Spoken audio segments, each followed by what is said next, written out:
Okay, I'll get moving. Can see that everybody's coming in online. Just want to welcome everybody from DPIRD and partners to this very special presentation from our colleague Mandy Curnow.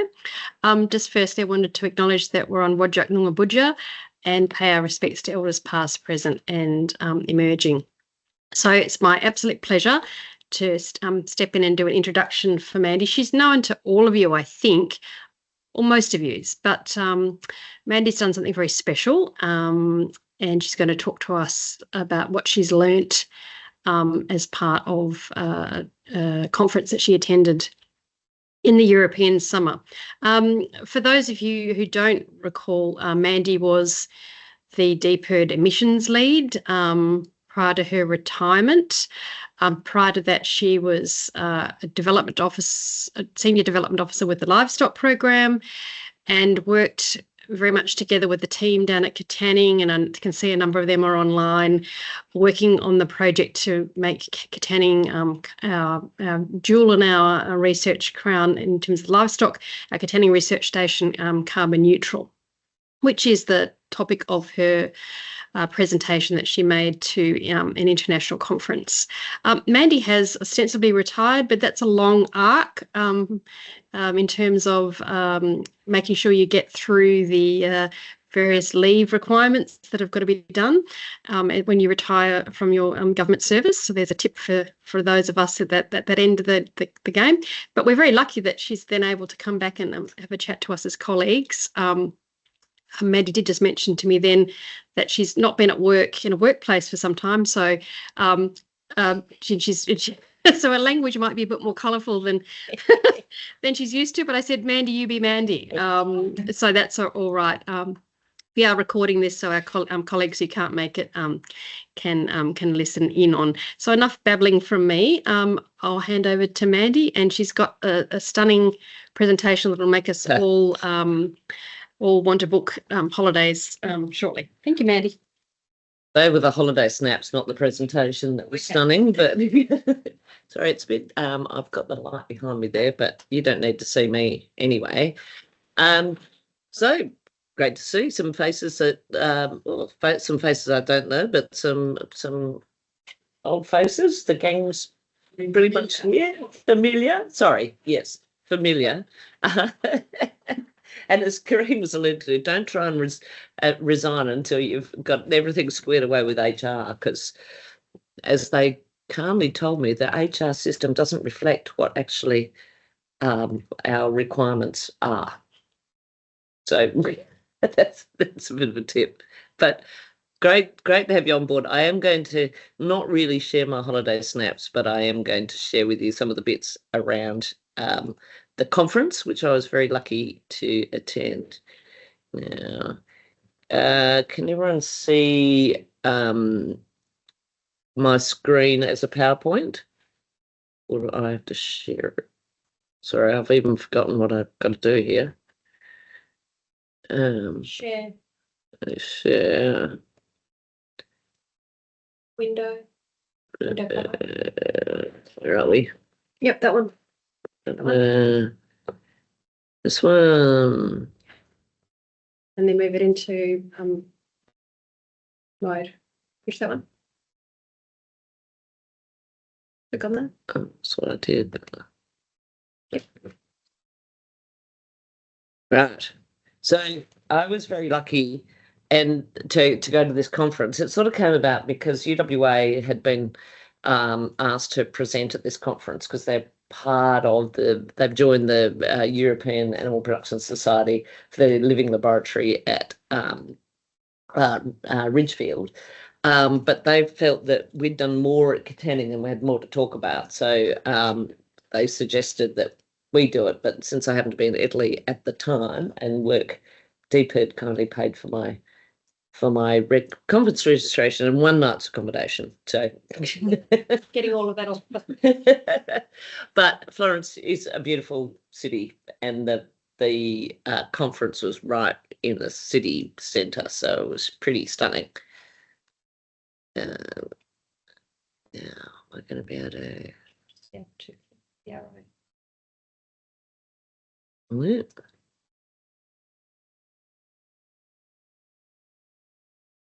Arrows down the bottom. There we go. There we go.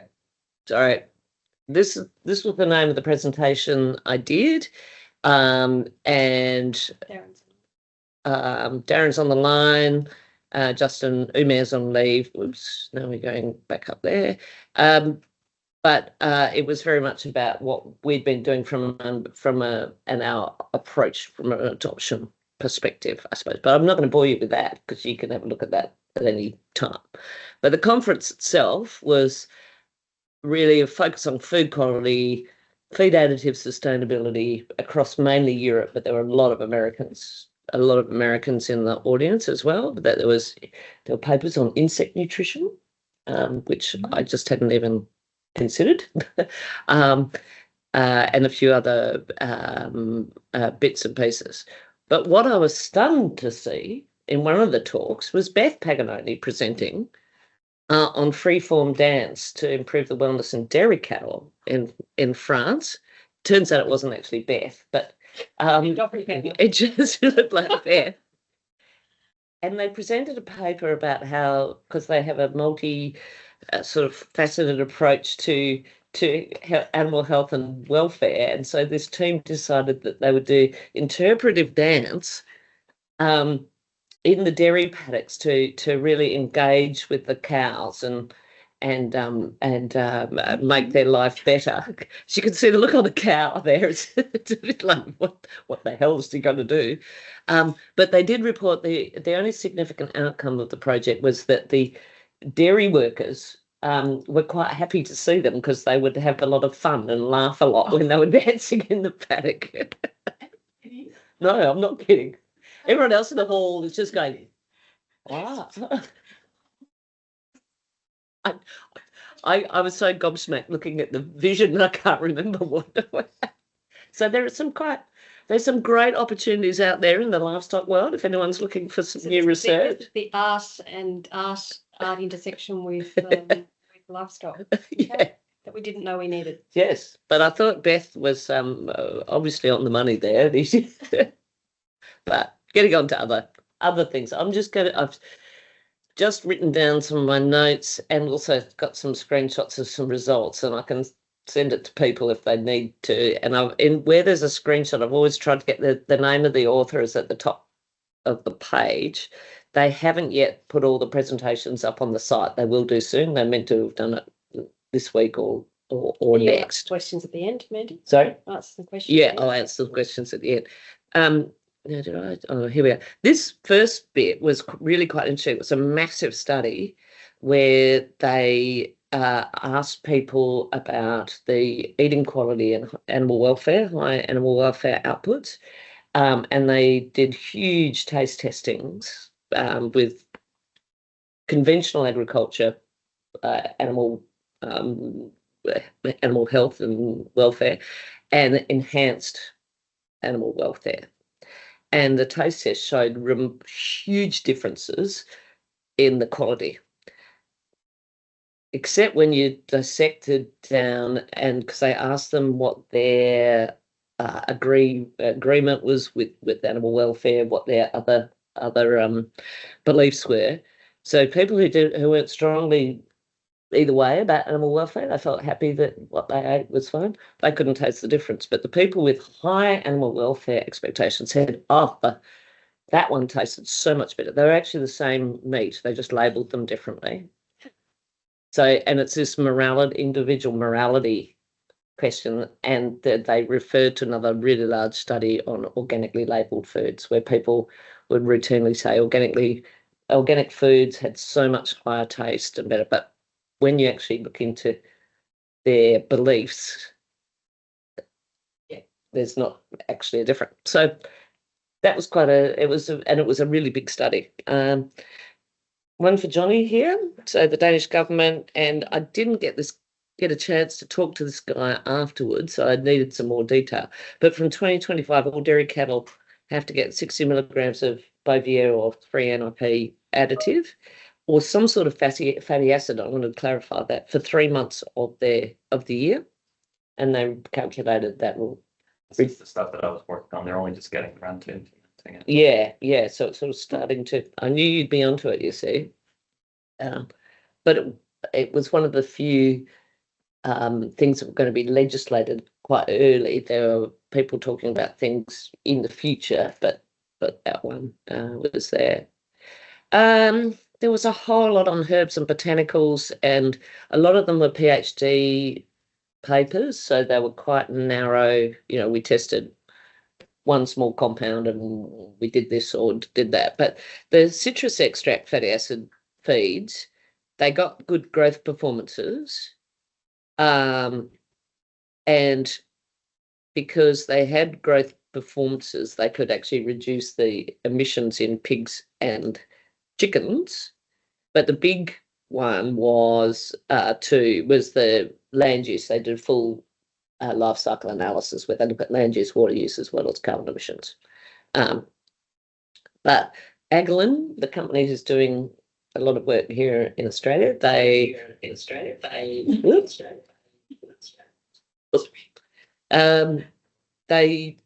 funded quite a big trial on essential oils because they wanted to start adding essential oils into cattle to see about methane, because there's been some results that have shown promising, zero effect. And they were pretty disappointed with that, but they said, well, yeah, we don't have to add them for methane. There was quite a few trials on adding different amounts of asparagus.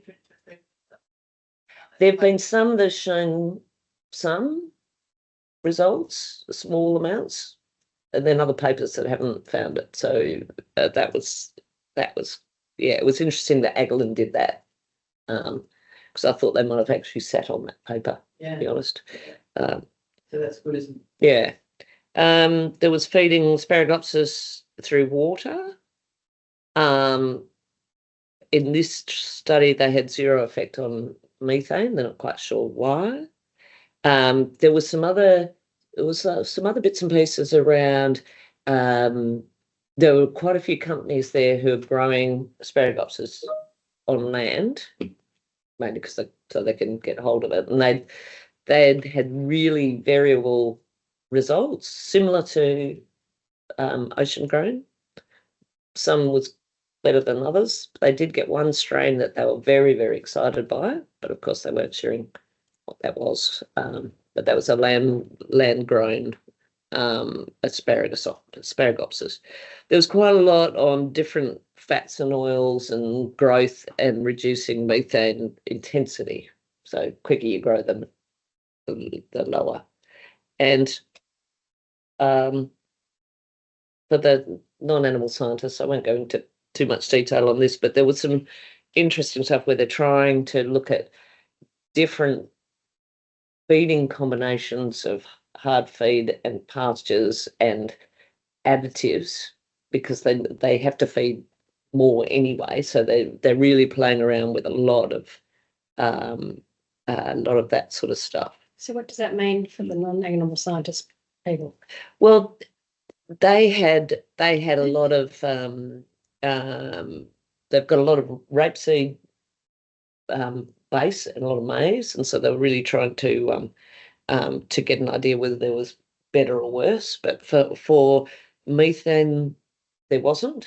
But they did have impacts for growth and things like that. So it might have an impact on intensity, because if you're growing quicker, you're slaughtered quicker.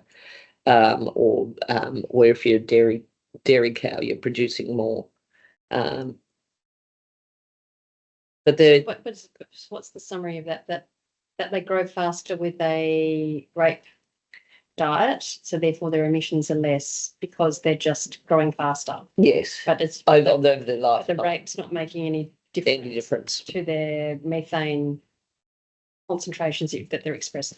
Yeah, but they were pretty happy with how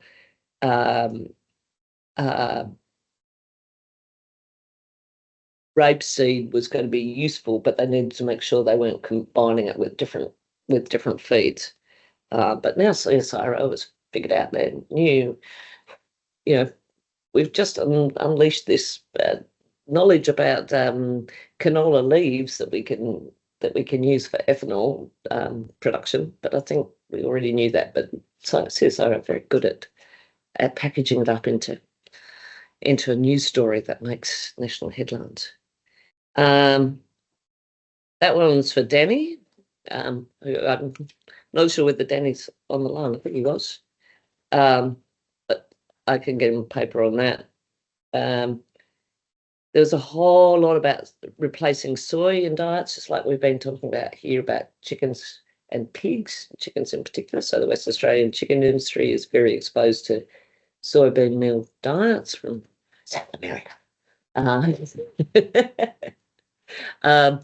But they were looking at field peas and spent grains from brewing, but field peas, if you do the whole life cycle, because they were having to import a lot of soybean meal, just like we import soybean meal from South America as well. So that was, there's probably some good leads if we ever get a chance, if you ever get a chance to follow a bit more research on trying to replace soybean meal with lupins and canola.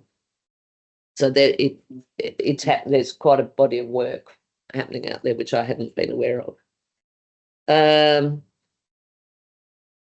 So there were this guy Soares talked about it did the level of reduction in methane, but as we all know, they had the corresponding decrease in live weight because of intake impacts as well.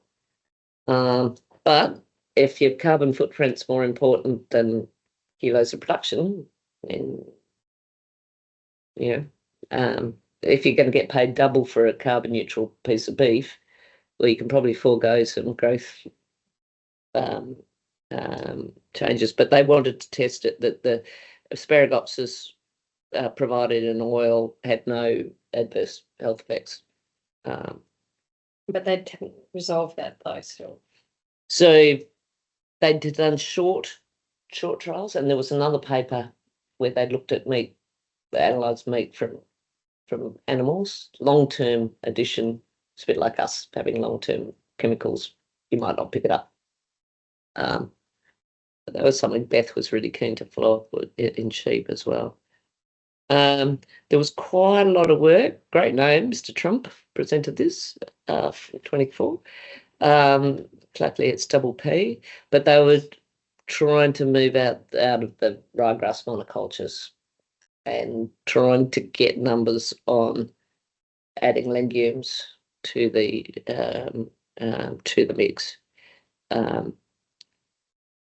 And there are quite a few papers, and this one's published, and I've got a website. I've got the details. You can almost read it down the bottom. They just started to try and do full life cycle analysis of different grazing systems in different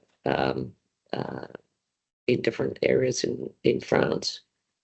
So you can see the pastoral systems, high emissions per kilo of product of carcass, but low net carbon footprint, and that's what we've got probably in the rangelands. Is that currently sequestration? Yes. So the pastoral system is equivalent to our rangelands. The grassland system is equivalent. Highland is equivalent to what? Some of the pastoral system will be sort of grasslands as well, but they probably don't have the same sort of rangelands. But it's just low quality. Whereabouts? This was France, so upper. But they have that. They have upper sparse browse shrubs, bit of grass, those sorts of things. In the southeast, I think, or somewhere. And then grass systems lowland, would that be equivalent to our southwest kind of corner? Yeah, probably. Dairy. And what's forage-based systems then equivalent to? They'd probably have forage rape, turnips, those sorts of things, probably. Yeah. Maybe. I'm not sure. I'd have to read. I've seen a lot when I've been there this year. There was a lot of throwing a lot of forage for cattle, not. Yes, for cattle. So Christoph's just telling us about France systems. Sorry. Sorry. But yeah, probably that's the case. Yes. So it didn't really make much difference there. The guy gave a really good overview of the Irish sheep sector, which was I found quite fascinating. But you can see the numbers there. So they've got 2.56 breeding ewes, and with the Kates online, how many breeding ewes we've got? WA probably about 6 million, 7 million, maybe 6. Quite a huge number of sheep farms, but they were the 4th largest sheep meat exporter and the largest in the EU. So in some ways, they're a bit like us. They're self-sufficient in sheep meat. Yeah, they're export-focused nation. Is that all sheep meat? It's not live. That's sheep meat, yes. And you can see, what is it? So they did 440 million pounds of sheep meat. So it's about euro, sorry, that's about say 650 million Australian. And I think we do about the same value, but they do it with 2.56 million breeding ewes. You see the difference in system. So But less sheep but more farms. less sheep, more farms, but high value. Imagine the extension. Yeah, that's right. We've got what 4,000 sheep producers of any sort of size, and they're spread out. Tiny farms. Tiny farms. But they were focusing on farm efficiency as well, so trying to really get them to be efficient. And they too were doing a whole lot of work around trying to reduce nitrogen impact on nitrogen on pastures, because islands are, I don't know what colour zone it is, green zone, they're not allowed to apply more than 70 kilos of N or something per year, something like that. I think it's an EU requirement. Now I wasn't sure, I've got to send this, I don't know whether Kevin's online or Meredith, but this guy, this was his PhD. He's from South Africa, based at the Elsenburg flock. Elsenburg's a research station down near Cape Town. Beautiful place, not far out of Stellenbosch, just beautiful countryside. I was lucky to go there quite a number of years ago. But they've got this flock that they've been running for years upon years, and they live on irrigated pastures all year round, so they have very constant nutritional profile, high-producing flock. And he's gone back, and they've got really good weather information. So he's gone back through the years and looked at the impact of weather in the year before conception. We've looked at year before conception impact of nutrition on ewes, but not weather the year before. And he was finding quite significant impacts. And that was, I think there's another, but what it said to me was it'd be quite interesting, even for the future sheep project, where we're looking at, drying climate, more heat events. It'd be interesting to see whether there's some useful modelling approaches that we could look at there. And I spoke to him afterwards. Most of them had double litters, so twins. So he didn't correct for birth and those sorts of things. And I was really worried that the nutritional profile will have changed, but he assured me that it was very constant. But yeah, it was really quite an interesting piece of work. At Katanning, we don't have the same facility in that the sheep change condition throughout the year. They're not held at a set condition score, those sorts of things. But there might be some modelling opportunities in that. Now, in a previous life, I would have actually downloaded this document and read it before I came here, but sorry, I've had other things to do. However, I think it's all in there, and they're doing a new report. So Italy does, a bit like we do, greenhouse gas emissions report. So they do an agriculture section, and last time they reported on traditional emissions, GWP 100, whole chapter on GWP star and what the impact was, and reported methane emissions and how they were changing for agriculture. And this is something we sort of talked about, didn't we, about start reporting WA agriculture emissions as methane and tracking that, and even you could go on to its cooling, its temperature potential as well. Why are you smiling, Johnny? Because you're looking for a new job. We should, this would make John Hassel very happy if we're going to start reporting GWP star. I don't know if I'm as keen as you. No, but I think we should report methane, and we did sort of start to do it in the last one. So track methane, and so on the left of the screen there, that's their read what the that was methane emissions per year for each of the different categories of livestock. Rabbits. Yes, they produce quite a few rabbits. Rabbits, the very top one. The top one, the little green thin line. The thin line at the top.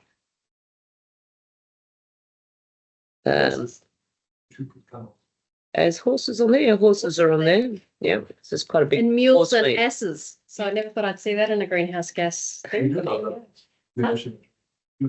Mules and asses, we just don't put it in our. We don't have numbers. They don't give us numbers, do they? They do give us numbers. Okay.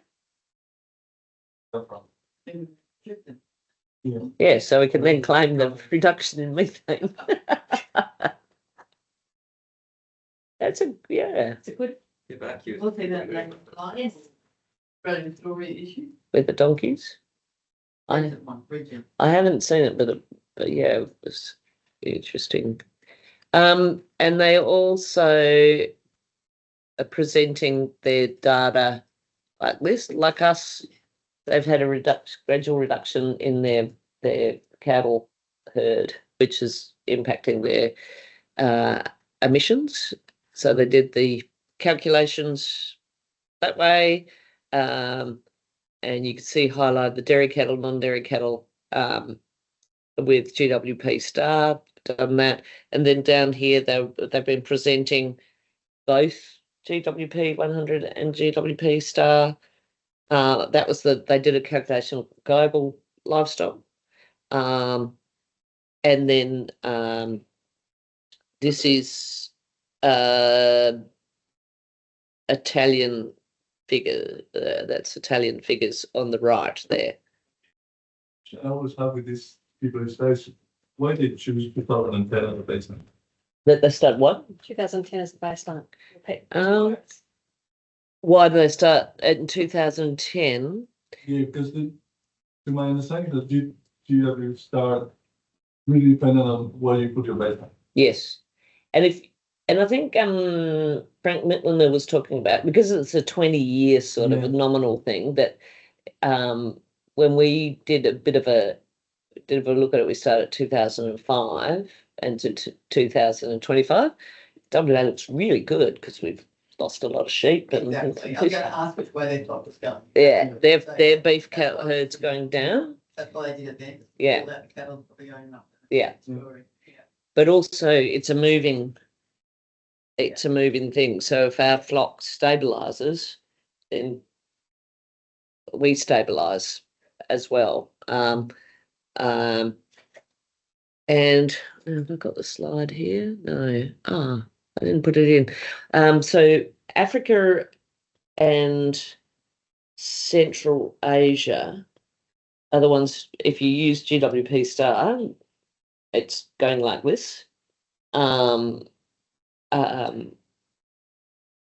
there are a lot of discussions about whether it's an equal system of quality issues around countries where we've done all our growing and now we're reducing our reducing our herd. So we go, hey, GWP star is great. Whereas other countries are just getting protein levels that they need, and it's increasing their livestock numbers, so they get the thumbs down. Whereas, it's a bit like the usual things like, oh, everyone else has got to stop polluting. We've started stopping now. We've been the highest. So there is all that, and the whole thing about calculating GWP at anything smaller than a country, or you could do something like WA where we're a contained, area. We know we've got a reasonable handle on numbers going in and out. But once you start going into those smaller levels, so a farmer in Ethiopia, if he gets 3 more cattle than he's 2, he'd just be, he'd have the big red cross, because look how much methane, particularly if you measure it with global warming, whereas the impact of that on world methane is naff all, and it's really important for health and nutrition, economic stability, all sorts of things. So yeah, it becomes something interesting. But that report, they bring out a new one, but he did say that's how they're reporting all the national inventory, or just in his research that he's done on. They're going to report it on the Italian national inventory in their agriculture subset. A bit like we do our own little subset out of the national inventory report. Then there was surprisingly little, but well, not surprisingly, because a lot of conferences like this are very research oriented. There was not very much taking it beyond the universities. There were some there, and they were right at the end at the last session. So, and it was all pretty rushed, so you didn't know who you wanted to collar afterwards to ask questions, because it was the end of the conference. It would have been great to have been at the beginning, but then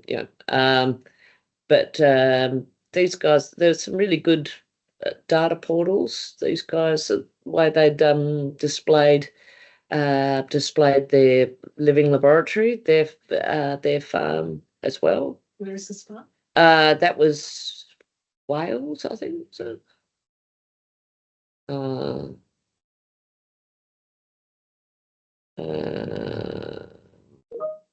and this was the same guy, and they were doing a full life cycle studies on different pasture systems and things like that, which we sort of have been trying to do. In fact, since I've been gone, you've probably already done them. That's really good.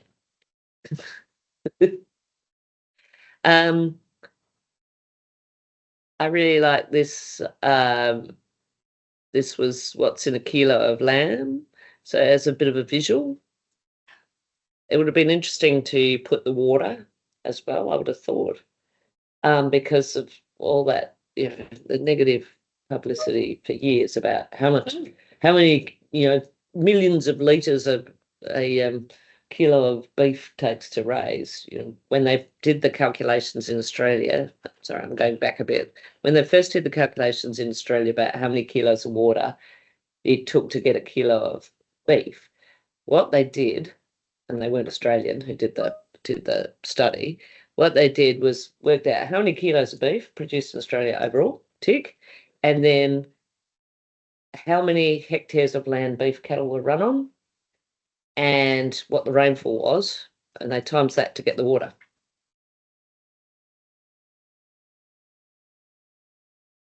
Yep. That was why there was this ridiculous number that stayed on the internet for years about how many kilos of Australian beef takes to, how many litres of water for Australian beef. It's sort of been now pushed down the search engines, and better results have come out. I know. Obviously, no water fell into rivers or streams or evaporated or anything or whatever. But and MLA have since done other reports. But I think that Yeah, they also ate, yes. But yeah, I just thought it was quite a nice little. Explain that. Explain that to the non. So they ate 22 kilos of grass, dry matter. So fresh grass. They had they were supplements, and then the 0.9 was mineral, whatever other bits and pieces, other additives, mineral additives. I can remember Mike Hyder used to do something similar for a lot of field days. He'd always have his cup bag of food and things like that, and then he'd have his his summertime pasture, and he'd always have a Wheaties cardboard box. And so the feed quality at the moment, see this cardboard box? Here it is. That's your feed quality at the moment. They do really good little things like that.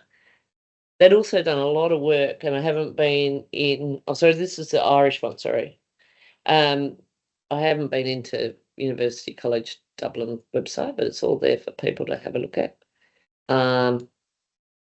So some of their, and it's mainly around how they present the changes. I thought was quite really was quite good. So what does a multi-species sward look like in an Irish context versus? I think it's got annual clovers and probably some herbs as well as ryegrass, whereas a conventional probably a straight ryegrass with nitrogen. And so which one looks like ours? Ours is more multi-species already. Yeah, we do not. There might be some dairy farmers who have really pushed some of their ryegrass pastures and down in the southwest, but most of them would be mixed at least throughout the year, if not within the paddock. Well, it depends what it is, because they didn't think weeds. Yeah, that's right, where they eat them. But as the South Australians, they actually include in their food levels skeleton weed. Because sheep eat them. Weeds do have nutrition. Capeweed, for example. But so they presented greenhouse gas, where's my cursor? The changes. Thing on this is the benefits of WA's multi-species system versus, something else. Yep. That exists somewhere else. You could say you could talk about in these benefits and similar sorts of benefits, perhaps with slightly different numbers, but. And also with a mixed cropping and grazing system, those interactions could do there. So they'd measured a whole lot of other things. They do. Everyone was steering clear of soil sequestration for carbon. It's wobbly. Studies ongoing. Yes, and it's wobbly here. If it's over there, it's wobbly. Where are we? Food quality. Water quality.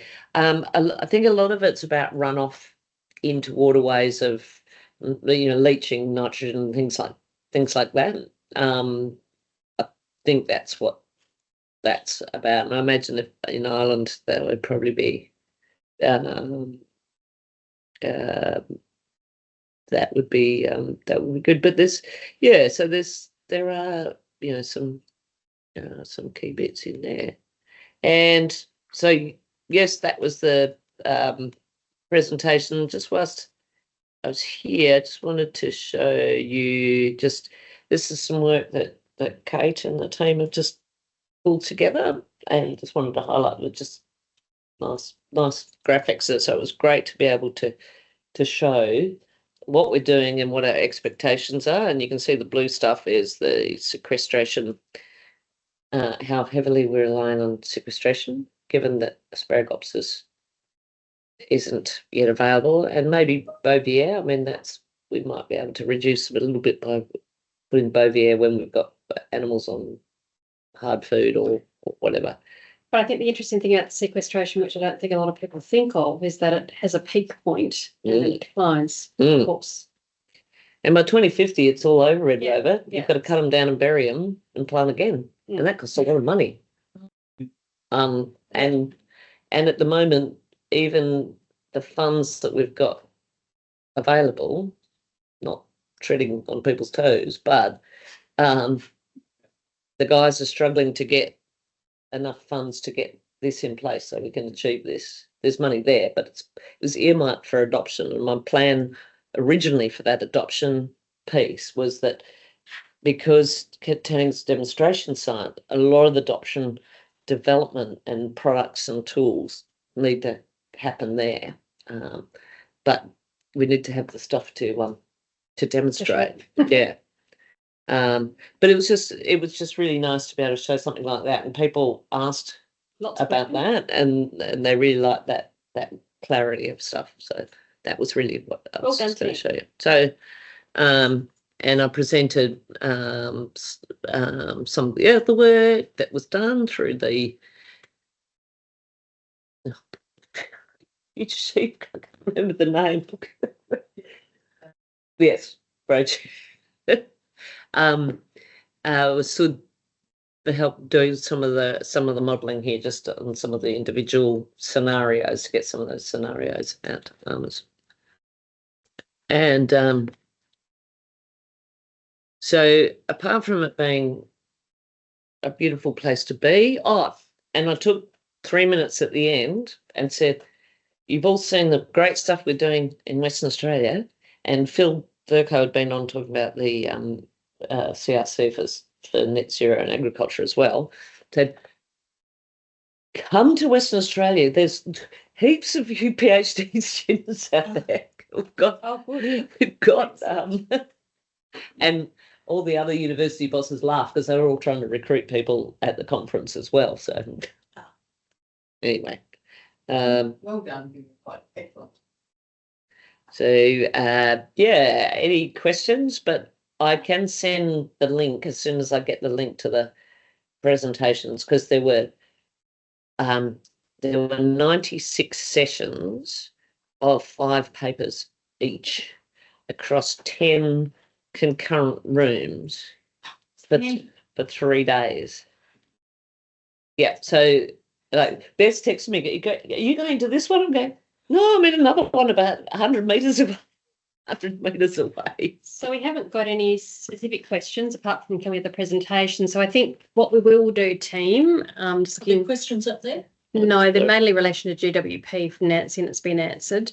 We will do a little article, which will go on our DPIRD news, and hopefully by then, we'll have a copy of the presentation, as well as the link to the full papers. So that'll make it clear to everybody who's on this call, as well as staff that haven't been able to make it, and a link to this presentation.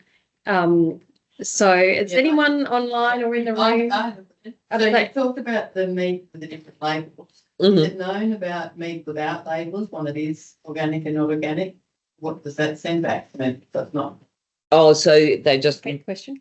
Sorry, Jackie's just asking about the labelling of the meat and the taste testing. So saying if they didn't have labels on it. Is it known that you do the other way, what the results are? I think there are quite a few studies, but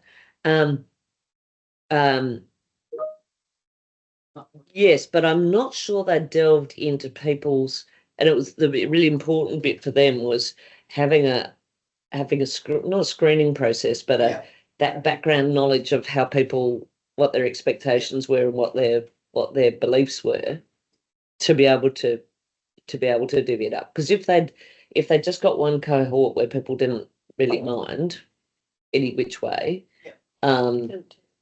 it probably wouldn't have done. But it is a very different question you're answering. I know what you're saying. Yeah, and then on the breast, so that I got the asparagus water didn't have a meat effect, but then when they put it in the Feed. the oil, it did. So we're still sorting all that out. That says. I think so. Jackie's asking about the asparagus in oil or in water in the feed, and I think there should be something coming out from the Merrill work.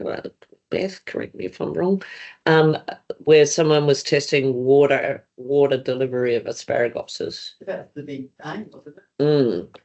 But it's more stable in oil, and I think that's why most people use it, and it's easier to mix into a feed, I suppose. But yes, but I didn't know the rates. But it was really fascinating to see one of the posters, and they didn't present. And I spoke to the woman there, and she said, "Oh yes, the variability in Asparagopsis and bromide content is huge. So just buying straight off the shelf with no quality control." And I think that's what Future Feed, Cyro's company, are trying to do. It's like you've got to. Like Fendelines lime. Yes, yeah. We've got to have a quality. Beth, it's given the Oh, Beth, do you want to say something? Beth has got. Oh, sorry, I was just What did you read confirming, from? Mandy. Shouldn't make you read it. Yes, but developed by ruminate. Well, that'll be interesting. Yeah. So, Beth, are they just putting it straight in, or are they? Do you know whether they're trying to tie it up in oils or something before it gets delivered in oil? Do you know what ruminate are trying to do? No, not across that. My understanding is the Merrill trial they did in South Australia on sheep. I don't believe it was Sorry? in oil, but I I can't hear you. You might. No, she's off. hello. We should be able to hear you now, Beth. Can you hear me now? No? She has to turn it off. I think you have to turn it off, Beth. Oh, she's turned off. She's not answering. Nancy. Oh, there she is. Come on now. Am I I can't working? hear you. You can't hear me. Get stuffed.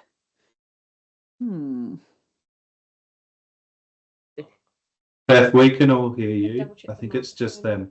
Oh, it's just Mandy that can't hear me. Hang on. I think so. Not worth the wait anyway, Mandy. I was just Yes, we're confirming I checking don't know. speakers.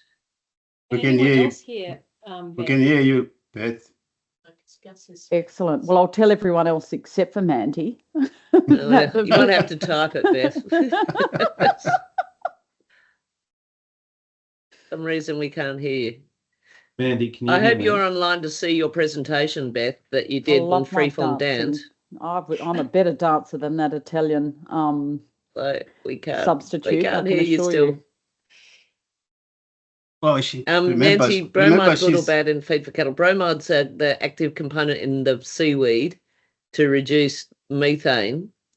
So it depends what if it's so it's good at reducing methane, but it's very good at reducing intake, which is not so good for growth. So that's the conundrum. And too much bromide's not good for anybody. It's pretty nasty in high doses. It's toxic. I'm just wondering if that it's still it'll be useful with Ruminator doing those that research of that innovation in WA. So we do have different systems, and I'm not an animal scientist clearly, but I think it's what I have learned in all of these things is that you should always do things locally. So whilst for some reason water delivery is not good, Yeah. it may be different in Australia in a different context because the system's just different and all of those little things are different. So I think it's still worth looking at. Our climates are different and And just because it didn't happen the once, I mean That's right. It didn't work either, but Yeah. that's still a known positive thing generally, isn't it? So Yes.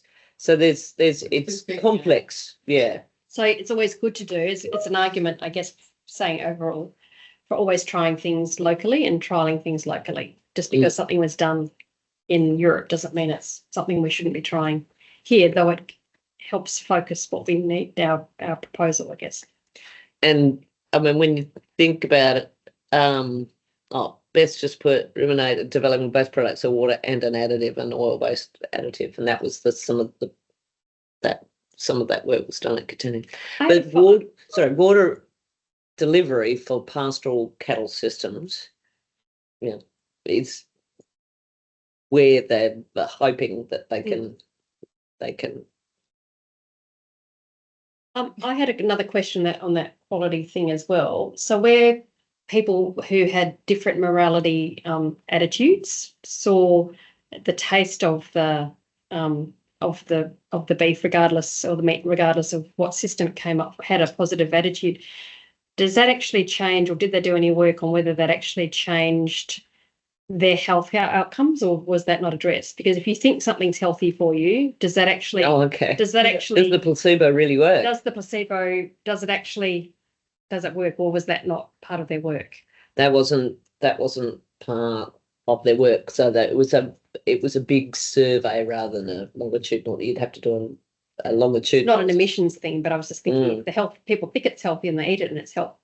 Does it? And it's actually not unhealthy food. Yeah, because it wasn't unhealthy. Because I could think KFC was healthy, and if I think it's healthy, that doesn't change the facts that it's that it's not a healthy food. But if it's actually the same, it's healthy anyway. It's healthy anyway. Does it have a healthy effect?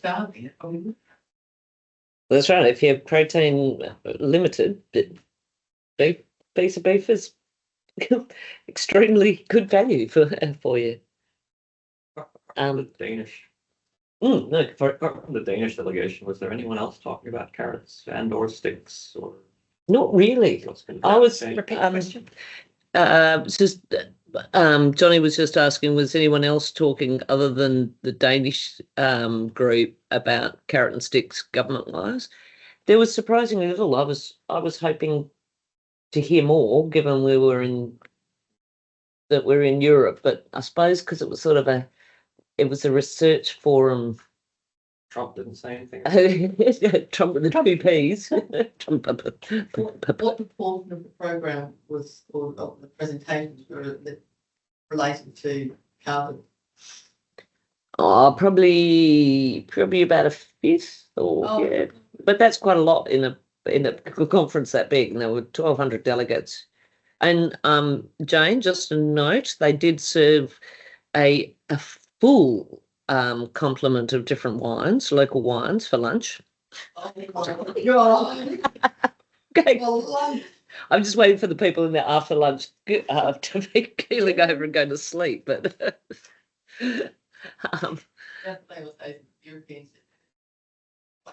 yes, that's right. All the Australians standing around the bar. I only saw one other person I knew, and that was Dave Pethick. He was there, as usual, talking about meat. Oh, now Beth's just given an addition there. We're working with them to design another trial on sheep for 2025. Well, that sounds excellent. All right. Well, we've got 6 minutes to go. Anyone got any last questions? Not sorry that we can't for some reason hear anyone. So just put them through the chat. Anyone else in the room? No. Some reason, but it says the speakers are on here. Maybe where are the speakers in this room? I don't know. It's too hard. Yeah. Give them a change anyway. Try the next one. Because it should be options. Do you have to have the camera on to get the speakers? Oh, Really? you might have to. Doesn't make that. And just as a thing, if you're going to go to Europe, unless you're going to spend an awful lot of money, don't buy beef. Just having MSA graded beef, you can go into the supermarket anywhere in Australia, and you will get quality, similar, consistent quality beef. Whereas there you can pay a lot and get some really nice stuff, or you can get some terrible stuff. And it's often butchered in different ways. So it'll go a bit along the grain, which, unless you're doing the slow cooking or doing the, different cooking style, it doesn't suit if you're camping and you're on a camp stove. So we did it's chicken tonight. Tour of Was that the night the department was paying for that you were at the campsite? I would have done. Very graciously, they did pay for one of the nights. So in a hotel. In a hotel, yes. Yeah. No, it didn't have a washing machine, but that was fine. So I did pay for the other 3 nights though. Yeah. Best restaurant in Florence? Go on, Jenny. Go, Jenny. that? It's the European Society of Animal Production, but it's in Italian, so I can't remember quite how you say it in Italian, but that's why it's EAAP. So European Society of Animal Production. Yeah, so it's a bit like we have Australian Society of Animal Production here, but that was their 75th annual meeting, so they've been around for a considerable time. Whilst it was Europe, and the European Union has obviously moved further and faster down this. Italy, in particular, has had a government which is moved further to the right. Is there any discussion in sideline conversations about? Was that why Italy reporting in different modes, because they've got to manage this constituency? I mean, is there anything about the policy settings that you can give us, which would give us any views as to whether Europe will be less enthusiastic moving forward, particularly if the US change its policy settings, which it's likely to do? I didn't pick up on any. There weren't many policy type discussions there. Did talk with a few people, sort of outside the sphere, but it does seem it seems to be still ticking along. But I'd come back before the US election, and before now Germany's going into a new election, the snap election as well. But food, not so much food security, but minimising food miles and making best use of European products in Europe. Things like canola and those sorts of, the whole of France was maize and sunflowers. Did you saw that? It was just sunflowers, places where they'd been pastured before, where they'd grown other stuff. The issue is that to get the subsidies, they need to show they are not doing a monoculture, so they need to go to other crops. So that's a rotate. They can do it in rotation. Yeah. So Christoph's just saying in France in particular, to get the subsidies, they need to do a rotation of crops, and sunflowers is brought in, so they can rotate with sunflowers and maize, and get the because people were lamenting that a whole grazing areas, and it's amazing how few animals you see in Europe. There's all this cheese and meat and everything, but you just don't see animals when you're driving through the countryside. We did 3,000 kilometres in France. I got really excited when I saw a sheep, because there just weren't many. Quite different. We did find a flock of sheep on a mountaintop, being guarded by I don't know what the French equivalent of the dogs are. Not the starts with them, Marima, whatever they're called. So there's a flock of about 200 sheep with just two dogs. One dog had a bleeding ear, like it'd been in a fight. The other dog had found some tourists who were taking a photo, and it was just trying to lie on top of them to get its tummy scratched. But yeah, it was quite rare to see. So are they all indoors, I presume? They all in sheds. They must be. Okay. Must be being milked or. So it was, So what's happening in Australia and WA is happening worldwide then, or in Europe? So not worldwide, in Europe as well. They're disappearing from the landscape. They are getting lower numbers. So we said that telling one, but they're probably going into more intensive systems. All righty, it's 12:01. Nancy's got a question about the best restaurant in Florence, but we might answer that one offline. I probably didn't go to it. Around a campfire. Thank you, Mandy. I think this is a good example of our alumni, if you like, though so strictly speaking, are still on books. Using the knowledge that has been gained making presentations on behalf of DPIRD and all the great work that's been done in our livestock and climate resilience team, but being able to present and also as part of that pro-quo, if you like, making sure that that's come back and is extended back to colleagues, and we will endeavour to capture all of this information as possible, and I'll leave it up to Mandy to work out whether she wants to answer any emails, though I don't think she's probably looking at them, and so forth and so on, but I think she's given very generous of her time, and we'll say we'll capture all that information so it's in one spot as a resource for everyone, including those who couldn't make it. Again, if you want to just give our appreciation to Mandy. Thank you.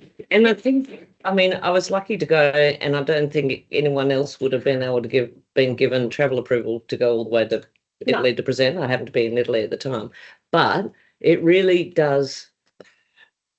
We've been so lucky in the past to be able to go to international conferences and see different systems, and that's a real pain that it's really hard to do now, because a lot of the ideas and things I've brought from other parts, but it's worth, even if you happen to be somebody and you can go to a conference fairly cheaply or whatever, maybe that it's worth pushing deeper to see if you can be part of things like that. Right, that's a good suggestion. All right, thank you again, everyone, and have a great weekend. Everyone, stay safe. Cheers. Thanks. Bye. Yes.